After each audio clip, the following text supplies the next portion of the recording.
wabarakatuh. Para pemirsa hadirin yang dimuliakan oleh Allah Subhanahu wa Ta'ala. Di dalam kehidupan ini, kita senantiasa dihadapkan terhadap berbagai pilihan-pilihan yang tidak bisa tidak. Kita justru harus memilih salah satu di antara dua pilihan. Begitu jugalah yang terjadi kepada baginda Rasulullah Muhammad SAW ketika melakukan perjalanan malam Isra dan Mi'raj. Di tengah-tengah perjalanan justru baginda Rasulullah SAW dihadapkan terhadap dua pilihan antara meminum susu atau justru meminum khamar. Tapi Rasulullah SAW memilih susu, sehingga Jibril berkata kepada baginda Rasulullah Muhammad SAW, "Wahai Muhammad, seandainya engkau memilih khamar, maka umatmu akan tersesat."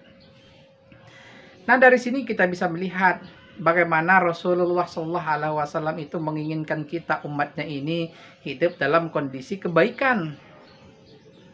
Ingin sehingga kita justru tidak tergiur dengan kenikmatan-kenikmatan sesaat seperti mengkonsumsi miras, mengkonsumsi narkoba. Karena sesungguhnya Allah Subhanahu wa Ta'ala melaknat siapapun justru yang terkait dengan miras. Makanya oleh karena itulah di dalamnya itu justru terdapat banyak mudarat ketimbang daripada manfaatnya. Dalam firman-Nya Rasulullah SAW mengatakan, "Yas'alunaka 'anil khamri wal maisir, qul fihima ismun kabir wa manafi'ul linnas wa ismuhuma akbaru min naf'ihima." Mereka bertanya kepadamu, wahai Muhammad, tentang khamar dan judi. Katakanlah bahwasannya pada keduanya itu ada dosa yang sangat besar dan manfaat bagi manusia. Tapi ingat, dosanya itu justru lebih besar daripada manfaatnya. Nah, para pemirsa hadirin yang dimuliakan oleh Allah Subhanahu wa Ta'ala, salah satu mudarat daripada khamar itu adalah menghilangkan akal kita.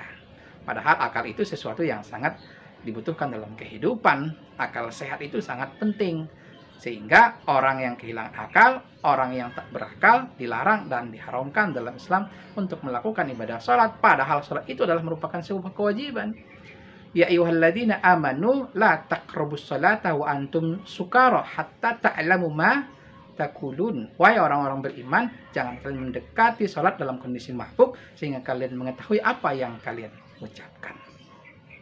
Kemudian yang harus kita ingat juga bahwasanya mengkonsumsi minuman keras itu adalah merupakan perbuatan syaitan. Sehingga menjauhinya itu justru akan menghasilkan dan membawa keuntungan yang besar bagi kita semua. Maka oleh karena itulah Allah senantiasa melaknat bagi siapapun yang terkait dengan khamar, walaupun dia itu justru tidak ikut meminumnya. Baik pembuatnya atau penjualnya, pelayannya, hatta sekalipun orang-orang yang mempromosikannya. Makanya kalau ada sebuah negeri yang menginginkan jauh dari laknat Allah Subhanahu wa Ta'ala, maka haruslah senantiasa miras ini menjadi prioritas paling utama untuk diberantas. Bukan cuma hanya sekedar dilegalkan kemudian pelegalannya ditarik kembali, tidak serius. Nah, oleh karena itulah kita harus menjadi sebuah renungan bagi kita. Buat apa kita justru memperoleh uang yang banyak dari miras, dari narkotika, kalau justru rumah tangga kita rusak? Buat apa kita memperoleh uang banyak dari miras, dari narkotika, kalau justru generasi bangsa kita ini hancur? Kalau pelakunya itu secara pribadi, mungkin pertanggungjawabannya secara pribadi.